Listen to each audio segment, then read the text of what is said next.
Well, there you have it on the screens. Ateneo prevailing over Far Eastern University 25-20, 25-18, and 25-21. And our best player is with Michelle Datuin. Yes, katabi ko ngayon, best player of the game ng Lady Eagles rather. Walang iba kundi si Ella Elevator de Jesus. Ella, congratulations. Thank you. Yan, nung third set, medyo struggle kayo, diba? Nakalamang yung kalaban ng 3, and then pagdating sa technical timeout, nauna pa rin sila. So, how did you guys manage to cope up with it? Kasi kami, parang tindihin kami ng coach namin na hanggat hindi nag-25, di pa tapos yung set or yung game. So, yun, parang tatak sa utak namin yun, kaya hanggat di pa tapos, lumalaban lang kami. So, next game nyo versus Cagayan, sa tingin mo, ano pa yung dapat nyong itama or kailangan pang idagdag sa team to keep on winning?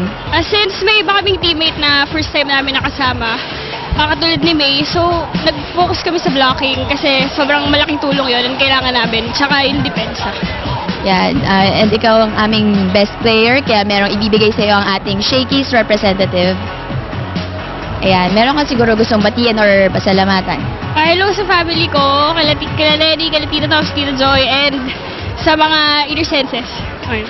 Again, our best player, Ella Elevator de Jesus. Back to you guys. Ella. Ayan na naman eh. Talagang karaoke mode ka today. Happy. I know I miss working with you.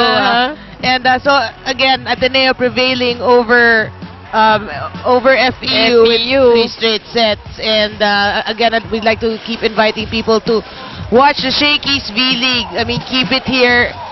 You know, there's still a lot of matches ahead. Yes, double round robin tayo. Double round robin. And when you come here, 3 games, sulit na sulit. Para kami rin magdamagan tayo magkasama dito to watch exciting, high-caliber volleyball games. That's right. On behalf of my partner, Mozzie Ravenna, this has been Noreen Go and Michelle Datuin.